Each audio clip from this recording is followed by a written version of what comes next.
네, 이반 안녕하세요. 자, 우리 지난 시간에 삼국 통일 시기에 여러 나라들의 관계에 대해서 살펴봤어요. 자, 이번 시간에는 과연 그 삼국 통일을 누가 하는지 그 과정을 알아보는 시간을 가질 거예요. 자, 우리 지난 시간에 신라가 누구랑 손을 잡았어요? 그렇죠. 당나라랑 손을 잡아서 그게 이제 나당연합이었죠. 자, 나당연합이 있었고 그리고 고구려랑은 그렇죠. 백제랑 이렇게 손을 잡고 그리고 또 외나라까지 이제 손을 잡아서 이제 대치를 하는 그런 상황이었어요. 자, 이렇게 힘의 균형이 좀 잘 이루어지는데, 근데 이제 백제에서 좀 문제가 일어나요. 그 당시 이제 백제왕, 의자왕이라 그랬죠. 여러분들 쌤이 얘기했지만 의자왕이 삼천궁녀처럼 삼천궁녀 그런 왕이 아니라 굉장히 뛰어난 그런 군주였어요. 그래서 의자왕이 초반에 잘하다가 계속 이제 자기가 이제 신라를 이기니까 자만에 빠진 거죠. 그래서 정치에 손을 놓고 맨날 술만 먹고 여자 밝히고 하다가 백제 사회가 굉장히 혼란해져요. 자, 그 틈을 타서 신라와 당나라가 이제 군대를 이제 보내요. 근데 이제 너무 백제 그 사회가 굉장히 혼란하다 보니까 신라와 당나라의 연합군을 막을 준비가 되어 있질 않아요.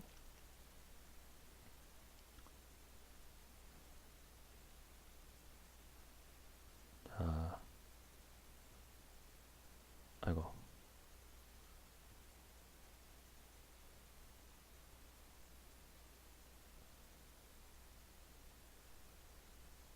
자, 좀 그림이 좀 이상하지만은 자, 백제가 여기 이렇게 있는데 자, 백제가 이제 그 당시에 당나라가 이렇게 바다를 통해서 이렇게 오는데 자, 땅에 상륙하기 전에 막았으면 좀 괜찮았을 거예요. 근데 너무 느린 거죠. 이제 제대로 너무 정치가 혼란하다 보니까 막을 방비도 안 돼 있고 그래서 이제 당나라가 결국에는 백제 땅에 상륙을 해서 백제 이제 방어군을 좀 무너뜨리고 수도 사비성 앞까지 이제 당나라가 먼저 도착을 해요. 자, 그 당시 이제 신라는 이쪽 동쪽에서부터 이렇게 공격을 해오고 있었는데 자, 백제의 그 유명한 계백이라는 장군이 결사대 5천 명을 이끌고 나가요. 자, 황산벌의 계백 맞서 싸운 관창 이 노래 기억나죠? 자, 백제 계백이 황산벌이라는 곳에서 이제 5천 명을 이끌고 신라 김유신 장군이 이끄는 군사 5만 명하고 전투를 벌여요. 자, 계백 장군이 이제 부인도 죽이고 자기 자식들도 직접 죽이고 나왔기 때문에 백제 입장에서는 죽기를 각오하고 싸웠죠. 그래서 백제의 강한 저항 때문에 처음에 신라가 4번 싸워서 이제 모두 다 군대를 물려요. 그러니까 4번 패한 거죠. 자, 그렇게 굉장히 어려움을 겪고 있는데 신라의 바로 화랑들이 나서요. 자, 맞서 싸운 관창 바로 이때 활약을 해요. 관창이 당시에 나이가 15살 정도라고 하는데 지금 중학교 2학년이죠. 이 중학교 2학년짜리 화랑이 혼자서 백제 진영으로 가요. 그 백제 진영에서 좀 황당하죠. 이렇게 어린 놈이 와가지고. 근데 굉장히 잘 싸웠나 봐요. 그래서 이제 막 싸우다가 결국에는 이제 포로가 돼요. 근데 이제 계백 장군이 너 어린데 정말 잘 싸우는구나. 그래서 용기가 가상하다고 살려서 이렇게 보내요 다시. 근데 이제 진짜 죽기를 각오했나 봐요. 이 중학교 2학년이 또 다시 와요 백제 진영으로. 그래서 또 싸우다가 또 포로로 잡혀요. 근데 이 상황에서 이제 계백 장군이 결국에는 이 관창을 죽이죠. 그래서 이제 이걸 지켜본 신라 군인들의 그런 마음을 한번 생각을 해보세요. 중학교 2학년짜리가 나가가지고 싸우다가 이제 죽었어요. 그럼 신라 군인은 나는 도대체 뭐 했지? 저 어린애가 저렇게 나가는데 하는 마음이었겠죠. 그래서 갑자기 사기를 꽉 끌어올리면서 백제를 밀어내요. 그래서 백제를 밀어내서 자, 당나라가 있던 이 수도 백제의 수도 사비에서 만나서 같이 이제 공격을 하는 거죠.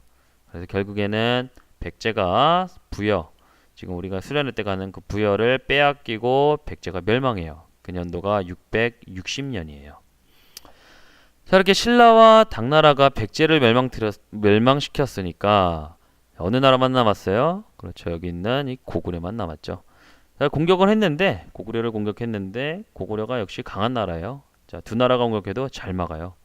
그런데 이제 아무래도 2대1 싸움은 좀 힘들죠. 그래서 계속된 전쟁으로 힘도 굉장히 약해져 있었는데 더 큰 문제가 터지죠. 왕보다 강한 힘을 가졌던 연개소문이 결국 죽는데 이제 연기소문한테 이제 세 명의 아들이 있었어요. 근데 그 중에서 이제 큰 아들이 권력 다툼에서 패한 거죠. 이 큰 아들이 어디로 가냐면 당나라로 가요. 자, 당나라로서는 이게 웬 굴러 들어온 떡이냐 했을 거예요. 당나라가 이제 이 큰 아들을 이용해서 고구려의 그런 약한 곳만 공격을 하면서 이제 고구려를 무너뜨리기 시작을 하는 거예요.